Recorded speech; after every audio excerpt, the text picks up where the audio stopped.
여러분 안녕하십니까? 오늘의 미국 한국 밖에서 보는 한국 강예신입니다. 오늘은 나가는 대통령, 들어가는 대통령, 물러나는 대통령과 이제 그 신임 대통령에 대해서 한국이 아닌 한국 밖에서는 어떻게 평가를 하고 어떤 기대 내지는 새로운 대통령에 대해서는 이 신임 대통령이 어떤 형태로 한국을 이끌어야지 되는가, 이런 문제를 전해드리겠습니다.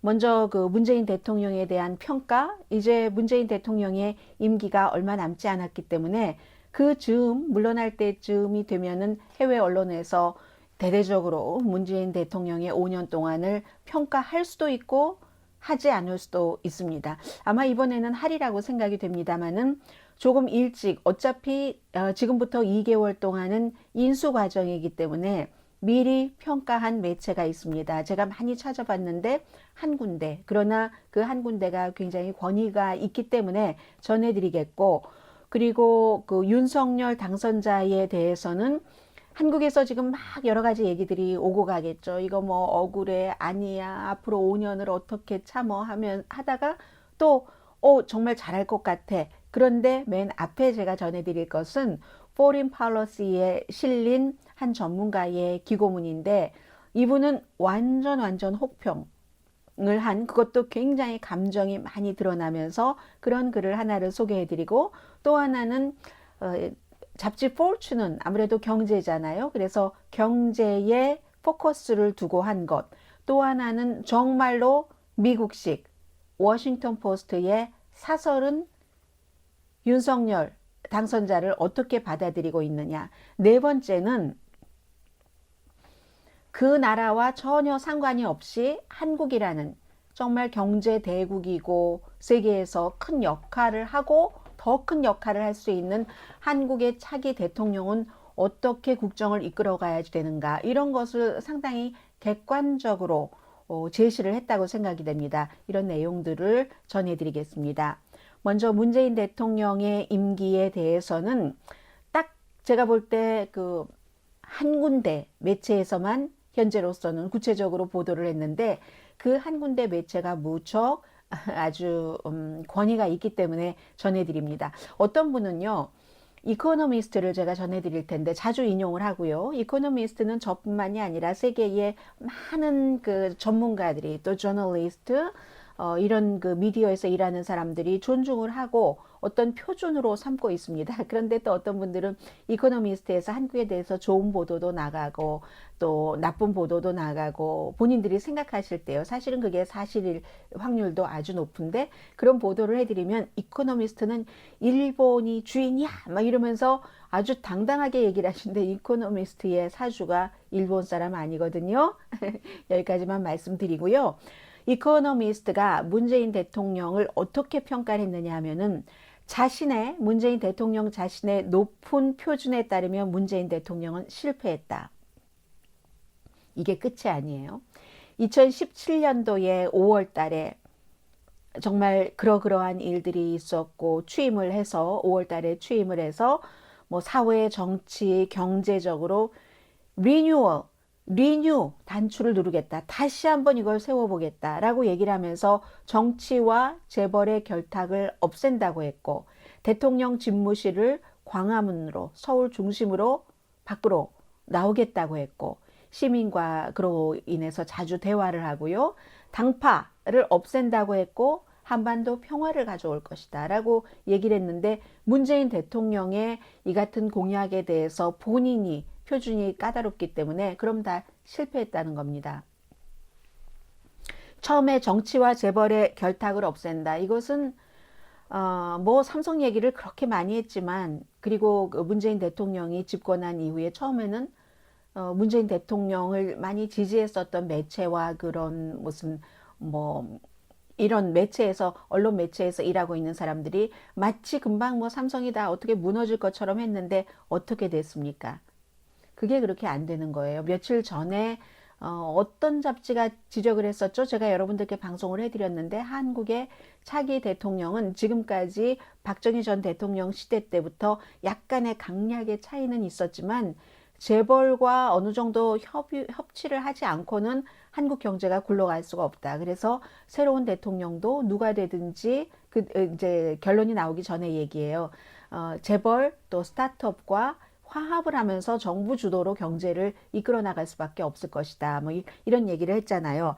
그런 면에서 정치와 재벌 결탁을 없앤다 실패했고, 대통령 집무실을 청와대를 개방하고 사람들의 놀이공원으로도 하고 이제 광화문 쪽으로 옮겨오겠다 하는 것은 막상 되고 보니까 경호 문제도 있고 비용 문제도 있고 했기 때문에 한 2년째인가요? 공식으로 안 된다고 선언을 했습니다.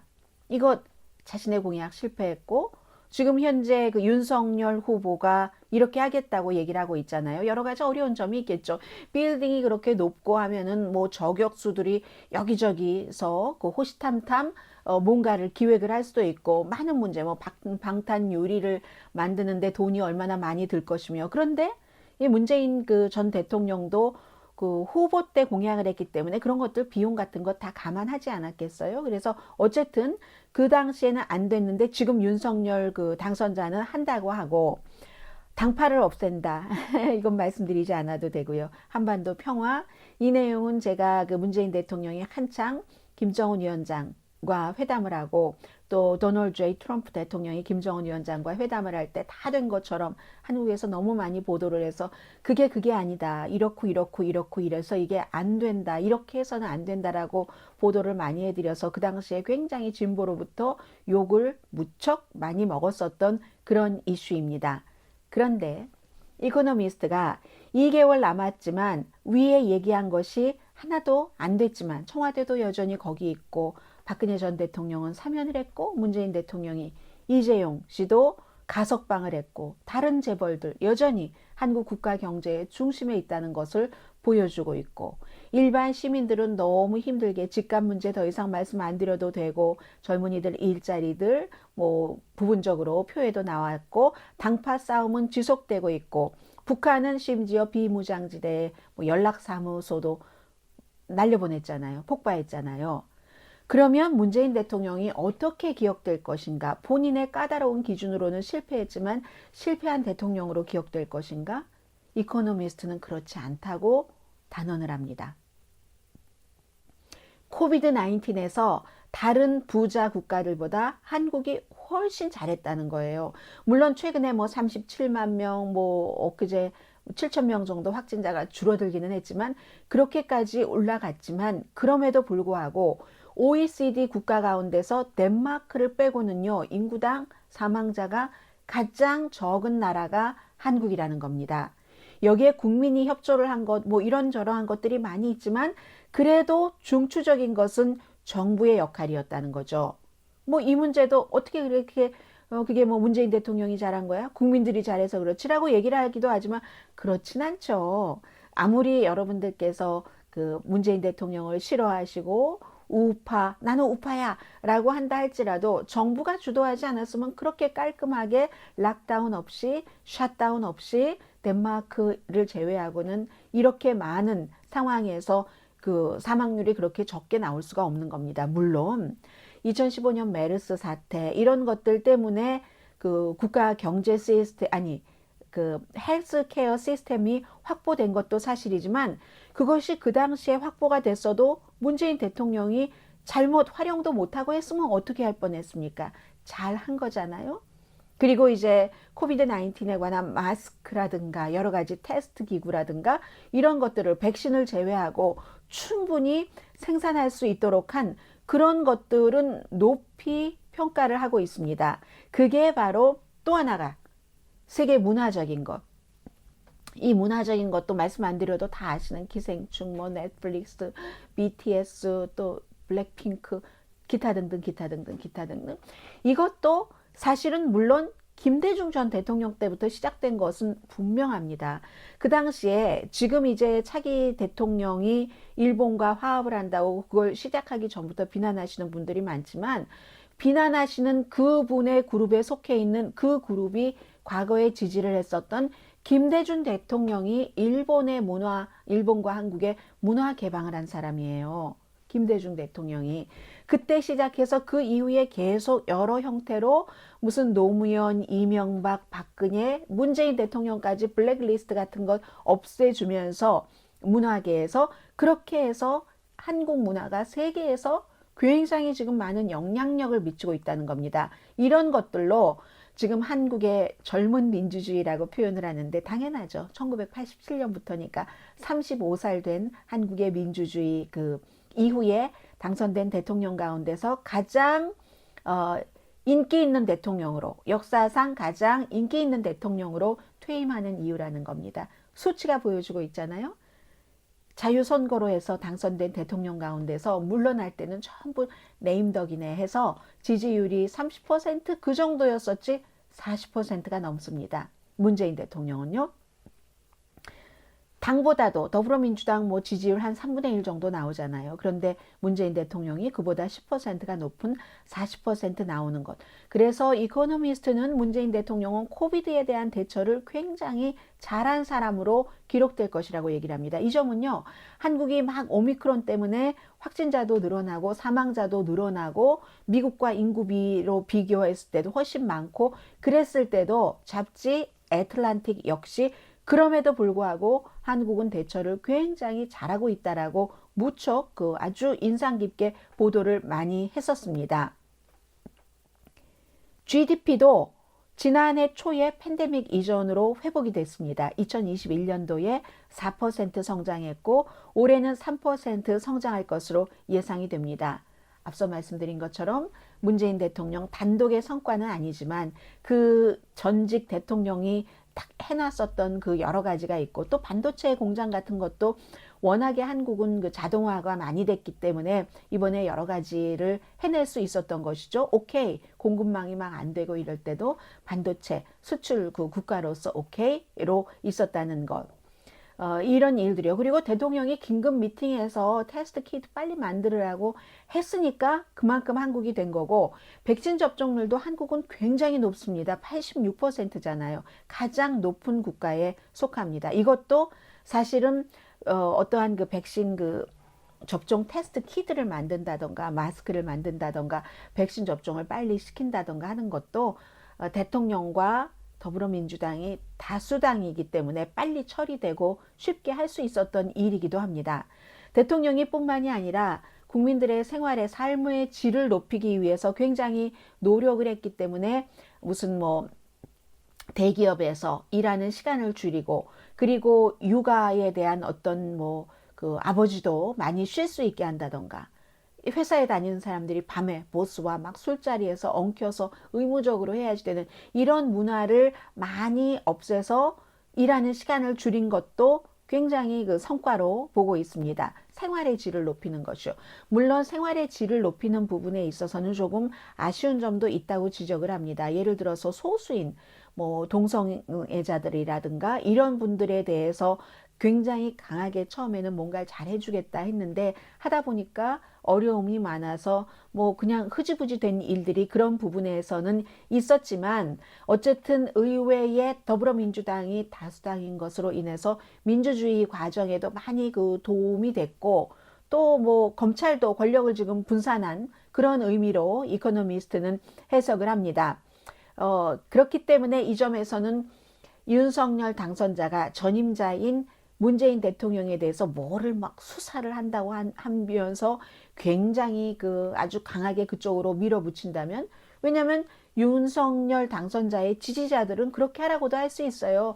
문재인 대통령을 뭐 어디로 보내라 라는 얘기 하잖아요. 그런데 이코노미스트는 그렇게 한다면 윤석열 당선자의 개혁도 그건 정말 탄성을 잃게 될 것이다 라고 얘기를 합니다. 조심하라는 얘기예요. 해서 이제 한국 문화 같은 것 앞서 말씀을 드렸고 봉준호 감독이 기생충으로 또 황동혁 감독이 오징어 게임으로 세계에 진출을 하고 뭐 그 아카데미상에서도 뭐 작품상 등등을 받고 하는 것도 이렇게 두 사람이 세계적인 문화의 아이콘이 됐는데 그 문재인 대통령 아래서 이런 것들이 강해졌는데 참 아이러니하게도 이 두 개의 쇼는 기생충이나 오징어 게임이나 문재인 대통령이 약속했었던 사회적으로 경제적인 평등 이런 것들이 이루어지지 않고 있다는 것을 의미하는 작품들이잖아요. 물론 그 작품을 만든 두 사람은 이제 문재인 대통령이 블랙리스트에서 빼서 만들 수 있었지만 그렇게 해서 만든 사람들은 그 사회에 그 부분을 만들었다는, 그러니까 아직 한국이 갈 길이 무척 그 많다. 문재인 대통령이 말했었던 평등혁명은 한참 가야지 된다. 이렇게 얘기를 합니다. 그리고 또 저는 그 기생충 자체도 그러한 그런 그 영화인데, 심지어 기생충의 그 주인공인 젊은 가족들은 물론 이 송강호 씨 가족 말고 또 다른 그 젊은 가족들은 너무너무 돈도 많고 뭐도 많고 하는데, 게다 대고 본인들은 착하기까지 해야지 되니까 저럴지도 몰라 저럴지도 몰라 하면서도 해고를 해야지 되나 말아 이렇게 어떻게 해야지 되나 할 때도 우리는 끝까지 착해야지 되니까 위선적인 것, 위선이 아닐 수도 있어요. 착한 부자일 수도 있어요.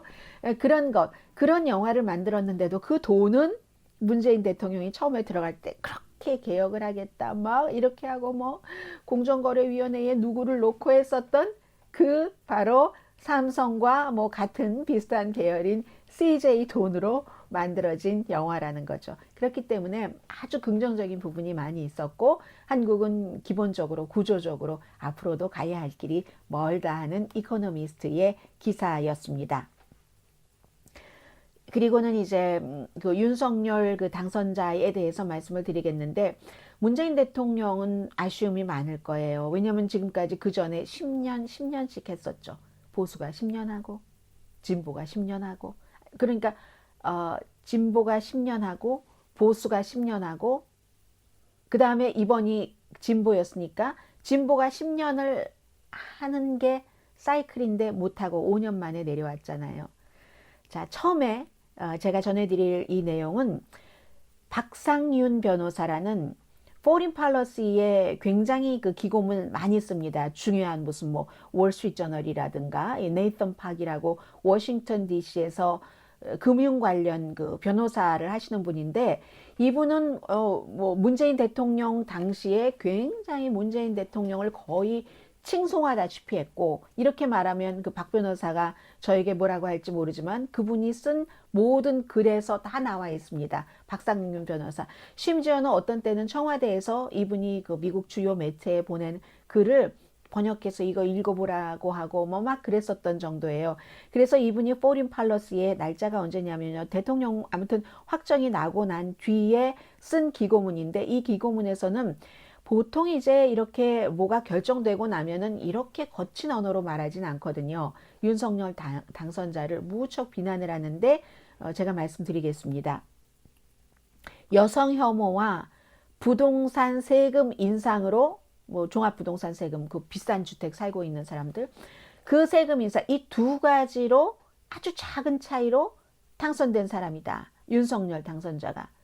박근혜 전 대통령 당시에 그렇게 해서 진보의 스타였는데 검찰총장으로 가더니, 지금 이 박상윤 변호사의 글이에요. 포린 팔러스에 쓴, 검찰을 약화시키려고 하니까 그것이 못마땅해서 조국 법무장관과 그 가족을 너무너무 그렇게 몰아넣었다. 끝내 조국을 사임하게 된 뒤에 보수의 연인이 됐다. 박 변호사의 얘기입니다. 정치계에 입문한 지 9개월 만에 그 뒤에 줄줄이 막 이제 윤석열 그 당선자와 뭐 와이프, 장모 등등의 여러 가지 스캔들을 얘기를 하고, 여성 혐오와 그것도 언론이 다 뒷받침해주는 바람에 그때마다 빠져나와서 딱 어느 날 갑자기 페이스북에 여성가족부를 폐지하겠다고 쓰고 그랬는데, 사실은 이재명 후보도 불완전한 후보였기 때문에 윤석열 후보가 당선된 것이다. 민간업자가 수많은 공무원에게 뇌물을 줘서 개발 입찰을 따낸 대장동 부동산 스캔들에 그럼 성남시장이었던 이재명 후보도 뭔가가 있지 않았을까 하는 것이었는데, 의혹이었는데, 이 그 박 변호사는요, 이것은 정말로 의혹에 불과한 것이고 이건 아니다라고 주장을 하고 있어요. 아닌데도 공정한 언론 환경에서는 통하지 않았기 때문에 결국은 이재명 그 후보가 뭐 억울하게 떨어졌다, 이런 형태로 글을 썼고, 공정한 언론 환경에서는 도저히 통하지 않는다라는 것, 그리고 트럼프와 윤석열 그 당선자를 비교를 합니다. 트럼프와 본인이 이렇게 얘기를 합니다. 트럼프와 비교를 하지만 트럼프가 낫지. 트럼프는 카리스마라도 있잖아. 사교 집단 교주 같은 카리스마 뭐 이런 거. 그거 하면서 또 박근혜 전 대통령을 욕합니다. 트럼프는 사교 집단의 교주와 같은 카리스마, 즉 독재자의 딸이었던 박과 같은, 대통령도 안 붙여요. 두 군데 다. 그러면서 탄핵된 박근혜와 같은 카리스마라도 있지 트럼프는, 이렇게 얘기를 하고, 윤석열 당선자는 많은 팬이 없다. 팬이 많지 않나요? 반은 팬이 있었던 것 아니, 반은 아니죠. 싫으면서도 찍은 사람도 있으니까. 윤석열은 많은 팬이 없다. 트럼프와 같은 윤석열은 트럼프와 같은 전술로 세금 감면해서, 부자를 위한 세금 감면해서, 그리고 여성 혐오를 해서, 또 언론이 대체 사실 이런 걸 막 트럼프 시대에 이렇게 해줬던 것처럼 해줬기 때문에 된 거다 하면서, 이 박 변호사는 윤석열 당선자는 트럼프보다 더 나쁜 개인 정치인인데도 불구하고 뭐 전술을 잘 써서 이겼다는 얘기입니다. 젊은 남자 표 조금 더 받고 부동산 값 올라서 재산이 많아진 서울의 부동산 소유주, 그것도 비싼 부동산 그것에 그런 거잖아요. 그렇게 해서 이분이 얘기하기를 0.73% 24만 7천 표 차이로 이겼는데, 문재인 대통령은 가장 인기 있는 대통령으로 떠난다, 이런 지적도 했고요. 뭐 북한은 핵을 멈추게 했고, 이 말이 맞는지 모르겠어요. 저는 맞지 않다고 생각이 됩니다. 이 말은 코비드에서 많은 목숨을 살렸고, 이건 전적으로 맞다고 생각합니다. 국제적으로 나라의 위상을 높였고, 이것도 전적으로 맞다고 생각을 합니다. 그런데 윤석열은 성차별 뭐 이런 그런 것을 막 이용을 하고, 기껏해야 1년에 $400 절약되는 그런 그 세금 뭐 이런 것으로 인해서, 왜냐하면 문재인 대통령이 세금을, 비싼 주택을 갖고 있는 사람 뭐 이렇게 종합부동산 세금이잖아요. 종부세. 그거를 올렸는데 그래봤자 1년에 $400 밖에 더 되냐 뭐 이런 식이에요. 그런데 그것 때문에 오점 있는 윤석열이 당선이 됐다. 박근혜, 이분은 대통령이라고 안 해요. 끝까지 안 했나 한번 볼까요? 뭐 전 대통령은 대통령인 거잖아요. 가 물러나고 5년 뒤에 다시 오점이 있는 보수가 이 자리를 잡았다. 그 박근혜 전 대통령을 수사를 했었던, 이렇게 지적을 하고 있습니다. 그러니까 미국의 어떠한 뭐 이분은 뭐 한국과 전혀 관련이 없다고 볼 수는 없을 것 같고요. 왜냐하면 한국 관련 뭐 변호사로서 일도 하고 하니까 그렇고, 이러한 글, 가장 윤석열 그 당선인의 당선을 거의 저주하다시피 한 그런 포린팔러스에 쓴 기고문이었고요. 이번에는 그와는 전혀 상관없는 잡지 포춘의 이 내용을 소개를 해드립니다. 비트코인 프렌들리 대통령이 탄생하게 됐다. 그리고 여기서도 역시 포춘인데도 그 페미니즘이 아이를 적게 낳는 저출산율의 원인이라고 말하는 대통령, 이거 이제 부정적으로 얘기를 한 거죠. 그래서 포춘은 자본소득세, 비트코인과 암호화폐에 대해서 그 양도 세금 뭐 이런 것들, 양도 부가세 기준 액수를 높인다고 했잖아요. 윤석열 후보가 지금 $2,000에서 $40,000로 가장 제너러스한 거죠. 그런 거죠. 뭐 세계에서도 제일 제너러스 할 거예요. 2017년도에 뭐 이렇게 하고 젊은이들이 나는 정말 뭐 어떻게 미래가 없어, 이거라도 해야 돼 하고 막 거기에 몰입하니까 문재인 대통령의 주변 사람들이 유시민 전 장관을 비롯해서 마구 그것은 정말 하면은 안 될 짓이다, 도박이다, 뭐 이 세상에서 있어서는 안 될 거고 다 망할 거고 세계에서도 다 망할 거고 뭐 이렇게 해서 여기까지 온 거예요. 2022년입니다. 그렇게 해서 진보 정권은 이제 그 세 번째의 암호화폐 국가가 되자 젊은이들이 확 일어나서요, 단속을 하기 시작했다는 거죠. 그런데도 여전히 한국은 이 암호화폐에 있어서 세계 넘버 3 국가입니다. 해서 이제 지난해 정부가 이제 새로운 규제법 이런 것을 만들어내고 난 뒤에 그 암호화폐의 반은 이제 가려내게 됐잖아요. 추려내게 됐잖아요. 그런데 이제 이러한 것들을 보면서 윤석열 후보가 젊은 남성을 대상으로 해서 수행 투표 물론 그 남녀 이 젠더 문제도 있었지만 그렇게 해서 표를 조금 받았다는 얘기입니다. 자꾸 지금 일부에서는 남자표가 뭐가 갔어 그거 아니야라고 하지만 그렇지 않거든요. 전에는 정말 남성표가 아니 젊은이들 표가 젊은 남성이요. 젊은 남성 20대 표가 보수에 거의 보수에 눈길도 주지 않았어요. 이번에는 20대에서 60% 이상이 윤석열 후보를 지지를 했잖아요. 전 같은 경우 5년 전에 5%밖에 안 했다니까요. 보수 여자 남자는 20대의 여자 남자는 보수당에 그런 것 좋은 전술은 아니지만 젠더 갈라치기 하고 하는 것 그런 것이었다고 하고 역시 이 암호화폐에 대해서도 젊은 남성들을 그 스윙 투표를 끌어내기 위한 것이었다면서 뭐 인공지능 아바타 만든 것 지난번에 말씀드렸는데 뭐 거기서 설명도 해주고 한 여러 가지를 얘기를 합니다. 이렇게 해서 포춘 같은 경우는 이 부분에 대해서는 좋다 나쁘다 판단을 하지 않았어요. 그러면서 뒤에 나오는 게 성별 이슈, 여성의 권리를 구체적으로 여성이 남성에 비해서 권리를 받지 못하는 부분도 있어서 그것을 시정한다라기보다는 양성 모두를 발전시키겠다 이런 입장. 물론 이준석 당대표가 훨씬 앞서서 나간 것이고요. 여성가족부를 없애다고 한 것 1990년도에 만들어진 것이고요.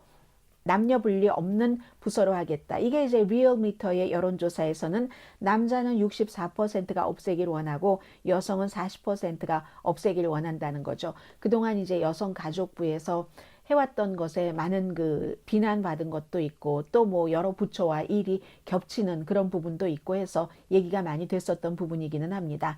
그래서 어쨌든 이런 두 가지로 비트코인 두 가지로 당선됐다는 건 아니지만 비트코인에 대한 그 양도소득세 같은 것을 그 줄인다고 그 기준을 그 소득세를 내는 그 기준을 줄이게 하고 이 페미니즘에 관한 공격 이런 것을 한 그 대통령 그 후보가 당선이 됐다라는 얘기를 하고 있습니다. 워싱턴 포스트의 사설입니다. 미국이 정말 필요할 때 서울이 워싱턴 쪽으로 온다 하는 제목의 사설입니다. 한반도에서의 2022년 그 첫 번째 1사분기는 정말 중요해서 북한은 막 핵 테스트하고 스스로 멈춘다고 했었던 핵 테스트를 하고 그것이 미국에는 굉장한 위험이 되는 것이고요. 탄도미사일이니까요. 대륙간 탄도미사일이니까요. 그리고 한국에서는 어린 35년 된 민주주의에서 아주 그냥 첨예하게 대립한 이런 내용을 설명을 하지만 저는 여러분들께 설명드릴 필요 없을 것 같아요. 그렇게 갈려진 환경에서 유권자가 윤석열 후보를 택했는데 그럼에도 불구하고 금방 아주 우아하게 표가 얼마 많이 그 작은 차이인데도 불구하고 이재명 후보가 우아하게 패배를 시인했다. 누구나 다 보고 느끼는 것은 대의에 있어서는 비슷한 것 같아요. 저도 굉장히 감동적으로 봤던 그 장면을 워싱턴 포스트 사설도 얘기를 하잖아요. 빨리 그 작은 표 차이임에도 불구하고 우아하게 패배를 시인했다. 그렇기 때문에 지금 이재명 후보를 지지했었던 사람이 이렇다 저렇다 안 하는 겁니다. 첫날 일부 그 진보 매체에서 이거 왜 그 표 차이 나는 것보다도 무슨 그 무효표가 더 많냐고 막 이런 걸 끌어올려고 했었어요. 그런데도 결국은 이재명 후보가 깨끗하게 깔끔하게 패배를 시인하고 다 제 잘못입니다. 지원해 주셔서 감사합니다마는 하고 윤석열 당선자는 이거 지금 갈라진 걸 이렇게 해주세요 라고 했잖아요. 워싱턴 포스트도 그 내용을 지적을 합니다. 미국과 달랐던 거잖아요. 트럼프 전 대통령 그러지 않았으니까. 그런데 북한에서는 이 같은 권력 이양이 한 번도 없었다. 3대 세습인데요, 뭐. 그래서 의회에서는 이 여당이 이제 여소이기 때문에 아무리 국민의힘과 국민의당과 합쳐도 뭐 180대 113이니까 윤석열 당선자가 캠페인 때 했었던 약속을 할 수 있을까? 그것은 약간 의문을 갖습니다. 첫 번째가 여성가족부 폐지죠. 그런데 이제 처음에 그래도 염치가 있는 거예요. 워싱턴 포스트도 전반적인 얘기를 하고 미국에서 가장 중요한 건 이게 미국에서 가장 중요한 건 문재인 대통령이 그렇게 하면서 미국과 사이가 벌어졌었던 그것을 더 이상 하지 않는 것이라고 얘기를 합니다. 문재인 대통령이 했었던 노력을 끝낸다는 건데, 북한과 중국을 존중하고 미국을 멀리하는, 북한의 인권 위반, 인권 유린을 전혀 거론하지 않고 사드 배치는 꺼리며 그럼에도 불구하고 결과는 별로였다. 뭐 이러한 얘기요. 그 부분에 있어서, 북한 이슈에 있어서. 그런데 그에 비해서 윤석열 당선자는 세계의 축이 되겠다고 하고, 세계의 축이 되겠다고 하는 것은 북한을 생각하지 않는 것이 강해야지 될 수 있는 겁니다. 북한 생각하다간 북한 눈치 보죠. 중국 눈치 보죠. 하다가 못하는 거죠.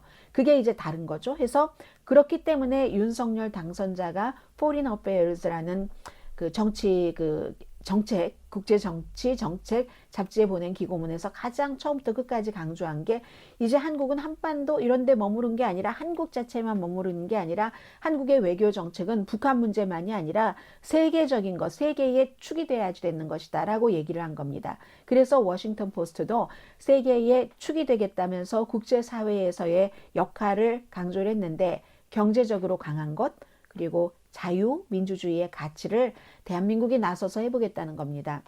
그러므로 워싱턴과 여러 가지 협력을 강화하고 외교 정책, 서울 외교 정책의 중심을 워싱턴으로 잡는다는 거죠. 일본과도 미래를 보고 간다. 이런 미국이 좋아하죠. 쿼드 때문에.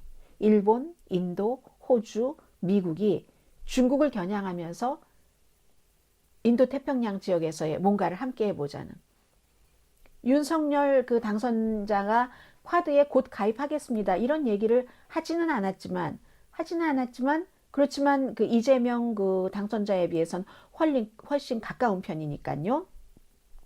그리고 러시아의 우크라이나 침공에 세계가 깜짝 놀랐는데, 한국도 마찬가지로 안보 문제를 생각을 했을 것이다.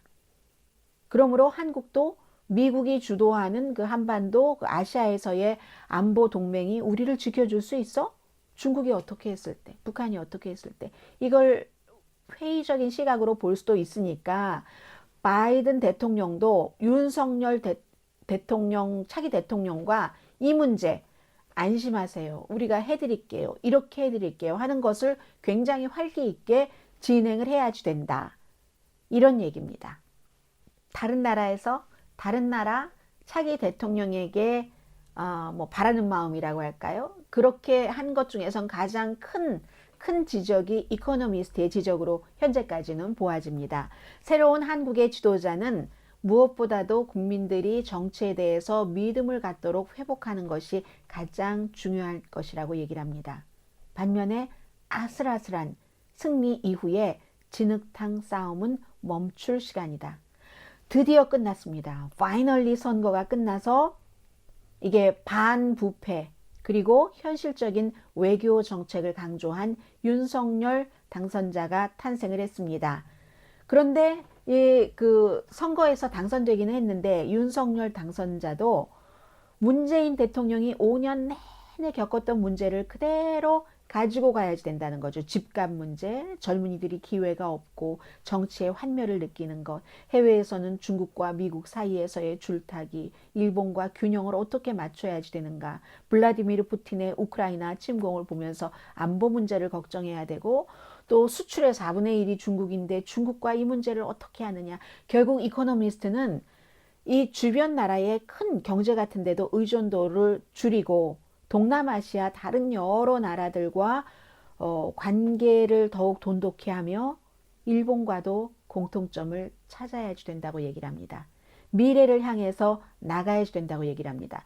중국과의 경제 의존도를 줄인다고 하는 것은 사실은 문재인 행정부에서 이미 시작을 했었어요. 그래서 러시아 같은 데 팔로를 개척하는 일들을 무척 많이 했었죠. 지금은 이렇게 러시아를 제재하는데 동참하는 국가에 들어가지만, 집값에 대해서는 어쩌면 나아질 수도 있다고 얘기를 합니다. 그런데 모든 정치인들이 하는 모든 성과는 다 내가 한 게 아니에요. 왜냐하면 문재인 전 대통령이 이제 그 윤석열 대통령이 대통령으로 취임을 하면은 문재인 대통령이 이자율도 올려놨고 그 밖에 강한 모기지 규제 같은 것을 해놨기 때문에, 그렇게 했을 때 성과가 당장 나오는 게 아니잖아요.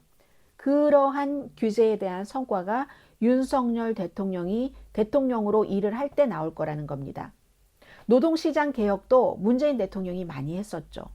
비정규직의 근무 조건 개선이라든가 실업수당과 연금이라든가 이것도 아마 윤석열 그 당선자는 대통령이 돼서 일할 때 문재인 그 전 대통령에게 고마워해야지 될 부분일 겁니다. 그런데 이코노미스트는 지금 가장 중요한 것이 정치 캠페인을 할 때도 얼마나 서로가 서로를 거짓으로 네거티브로 뭐 진실과 거짓을 섞어서 비난을 하고 공격을 했습니까? 그래서 유권자들은 정치인들은 당연히 거짓말하는 사람인 줄 알고 부패하고 불쾌해하고 정치인 보면은 그런데 그러한 것들을 좀 어떻게 하면 이걸 막아보는가에 신경을 제일 많이 써야지 된다는 거예요. 그리고 여성가족부 없앤다고 했는데 정규직도 보호하고 여성 차별도 이것도 못하도록 해야지 되고 소수자 인신공격도 안 해야지 되고 또 라이벌 정치적인 라이벌들과 일을 함께 해서 예를 만들어야지 된다고 얘기를 합니다. 윤석열이 나와 캠페인 당시에는 싸웠지만 상대가 잘한 것은 잘한 것으로 받아들이고 그리고 윤석열 후보가 선거 캠페인 당시에 그런 얘기도 했어요. 받아들일 건 받아들이고 라이벌과도 일을 함께 해야지 된다는 겁니다. 무엇보다 모든 사람을 위해서 일하는 사람, 트럼프 전 대통령처럼 나의 지지자만 바라보고 가지 않는 사람, 지지자뿐만이 아니라 모든 국민의 대통령이 돼야지 되고 그때 그런 유권자의 마음을 정치인에 대해서 불신하고 하는 것을 도울 수 있다면 그게 가장 큰 성과라고 이코노미스트가 지적을 했습니다. 그리고 어제 제가 그 위크엔드 에디션에서 뉴스 속에서 많이 그 표현되는 그런 영어 표현을 깜빡 잊고 말씀을 안 드렸는데요. 오늘 드릴게요. 이 윤석열 그 당선인과 연관이 된 겁니다. 윤석열 당선자가 아주 작은 차이로 당선이 됐잖아요. 이럴 때 미국에서는 이코노미스트는 아슬아슬한 승리라고 표현을 했고 그 이코노미스트는요 어려운 단어도 많이 쓰고 영국식 막 그렇기 때문에 그 아슬아슬한 승리다. 그 단어는 그 별로 많이 안 쓰여지니까 말씀 안 드리겠습니다. 그런데 이렇게 아슬아슬한 승리, 작은 그 승리를 그 razor thin이라고 우리 그 면도날처럼 얇은 razor thin victory라고 얘기를 하거든요. 윤 secured a razor thin victory. 여기까지 말씀드리고요. 사실은 오늘 그 칠레의 36살 그 신임 대통령에 대해서도 말씀드리려고 했는데 뭔가가 너무 떨어져 있어요. 그래서 기회가 되면 다음에 말씀드리고 오늘은 여러분들을 놓아드리겠습니다. 자유롭게 맛있는 것도 드시고 쉬시라고요. Please release me, let me go. 옛날 팝송이 생각났어요. 여러분들을 릴리즈 해드리면서 내일 오늘의 미국 정규방송 시간에 뵙겠습니다. 강혜신이었습니다.